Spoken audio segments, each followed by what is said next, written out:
the weight was really on Once Upon a Time in Hollywood. Really? That's kind of like my big epic. That's like my big wrap up the career kind of epic, and I think I did it. For many filmmakers, Quentin Tarantino serves as a legend, somebody that we all look up to in terms of his dialogue, his movies. For me personally, I really did enjoy his movies, but most of them I had to rewatch them because I watched them when I was young. Movies such as Kill Bill, those were very beautiful movies whereby I didn't understand the language because English is not my first language, but I loved the action within them. The first movie of Quentin that I watched and I truly understood what was going on was Django Unchained, and I felt like that movie was it was funny, but it told a story in a way that had never been told before. It left you with an experience of like, damn, there were characters like Samuel L. Jackson's which live with you for a lifetime. Them motherfuckers ain't here to buy no mandingos. They wants that girl. Steven, what the hell are you talking about? And then the performance by Leo was something to be amazed with. When you move from there, and then I watched Reservoir Dogs because now I want to be a scriptwriter, just to see how to write dialogue. And I thought like what he did that was super impressive in Reservoir Dogs was the dialogue. How, you're essentially in one location for the entire movie, and all you have is this, let's say, 7 characters simply talking to each other and nothing else happening. The whole hour to 2 hours of the entire movie is just you hooked to the dialogue and how they're speaking to each other. That keeps you entrenched. And then you move into a movie like Pulp Fiction, whereby it's essentially a comedic action type of movie, whereby 1 minute you have serious characters like Bruce Willis, on the other hand you have John Travolta, you have Samuel L. Jackson, you have all this big huge cast ensemble telling a story in a way that just keeps you hooked and you have an understanding of where the movie is going. The one thing that Quentin always has for me is the ability to create a story that unfolds. So you know that when you're watching a movie such as Inglourious Bastards, when it starts, how we meet the German soldiers and he comes and he's talking to the French farmer and he essentially starts shooting at the ground, and then we see the girl Shoshana running away. The movie starts, but that unfolds into a story to whereby scene 1 makes sense when we're saying scene 30, and everything is just synthetic and you have an understanding of the story unfolding. You're sheltering enemies of the state, are you not?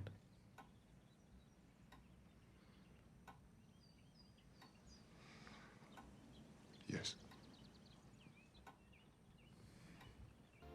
That's the main thing that draws me to a Quentin Tarantino movie and makes me think it's an epic.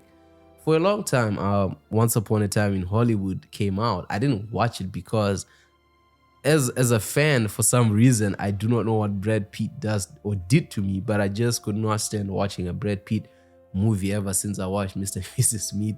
I used to like him in The Oceans, but after Mr. and Mrs. Smith, which I don't know which came out first, but ever since then, I've not really been a Brad Pitt fan. And anytime I see a movie with Brad Pitt, I don't really feel the need to watch it. So it took me almost 3 years to watch Once Upon a Time in Hollywood.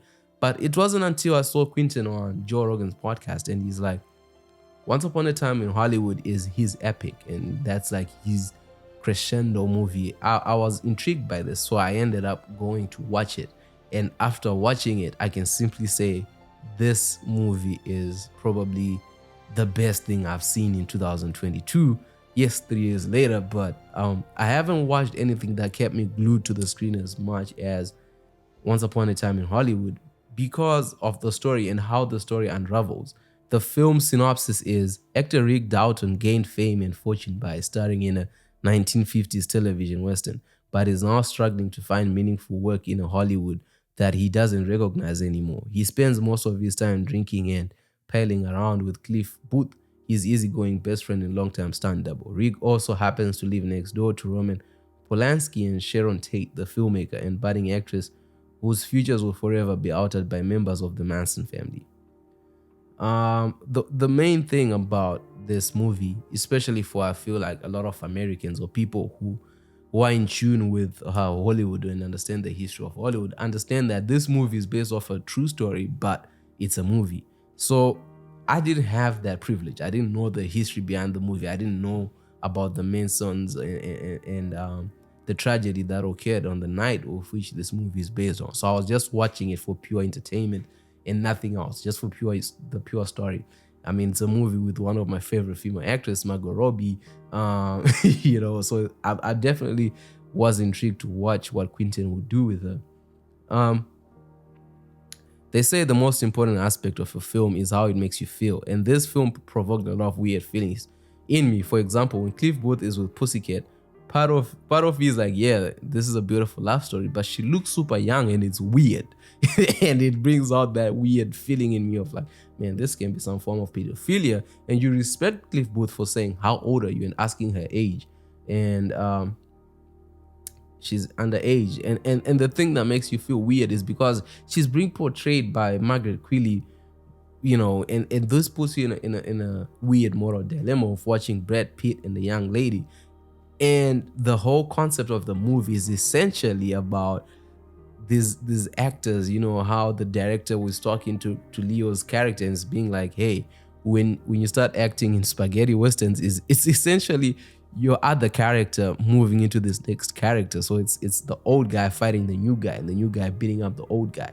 And then when you're looking at Brad Pitt and you're looking at Margaret Qualley, you cannot help but think of the other characters that they've played, Mr. and Mrs. Smith. So this could be Mr. Smith meeting Margaret Qualley's character from Maid, and then you're like, oh. So it's the way that he plays into your psyche throughout the story, and you realize how applicable the story is to real life, but also then that it's just about the story that you're watching. Or the scene where you realize, another scene that makes you feel something is the scene where you realize the hippies are taking advantage of the old man, but the old man is a lonely man, so that he has all this because he has the ranch or he has the farm, and it's based off of history. Like, Booth is like, I haven't been here in many, many years, and these people are essentially living with this old man who can barely see or is blind, I think. And then you're like, oh, these people are taking care of him, but they're also taking advantage of him. So from a moral perspective, you don't really know how to feel, because you're like, damn, what was and what is. And I think Quentin is capable of just making us feel in those moments a sense of weirdness and the lack of understanding of what to feel. Throughout the movie, at one point you feel sorry for Rick Booth, but as the story unfolds, you kind of get why he gets treated the way he is. How other people are like, he killed his wife, or one scene that comes to my mind is when he's thinking about getting the stunt job, and he fights Bruce Lee, and why he is banned essentially for beating up Bruce Lee. And then you're like, oh, okay, we get it. And it becomes satirical because Bruce Lee is somebody that we all look up to, or we've all watched his quotes be like water, my friend. We've watched those things. And to have such a monumental figure treated in such a way to whereby he's simply saying, yo, what if this person that we look up to was a prick? Like, he is human too, he's not perfect. And that just made me laugh when I watched that. One thing that I like about Tarantino stories is they're constant flowing and unraveling, so you never really feel bored as the movie feels like an experience, and each frame essentially is taking a step forward. I think what makes Once Upon a Time in Hollywood a classic is its lack of effort in trying to be a classic. The performance by Leo DiCaprio and Brad Pitt, and the pacing and eventually the ending, they're all beautiful. Like, none of them showed up with a point to prove. It feels these are just actors and the director who showed up with the desire to tell a beautiful story in the most beautiful way. I never thought I'd see someone get touched the way that the girl does in the water. And like, that is a horrifying scene. Like, that scene is not supposed to be satisfying the way that it is. It's like, what the hell? Like, she got stabbed a lot and she's in pain, and then he's just burning her, and you're like, yo, what the hell? So for me, like, my conclusion of a movie like Once Upon a Time in Hollywood is the type of an experience that a 7-year-old has when they watch a movie they have an awesome experience but cannot find the words to express that. And the only way they can do that is to show you. And I feel like this is indeed a Quentin Tarantino epic. Let me know in the comments section what you think of the movie Once Upon a Time in Hollywood. Do you think this is his best out of the 9 that he's done? I haven't watched The Hateful Eight, but for me, if you would ask me what my favorite Quentin Tarantino, I would say Once Upon a Time is up there, but to this day, I'm still holding on to Django Unchained. That movie is just ridiculous. Anyway, I'll see you guys in the next one. That was the best acting I've ever seen in my whole life. Like you.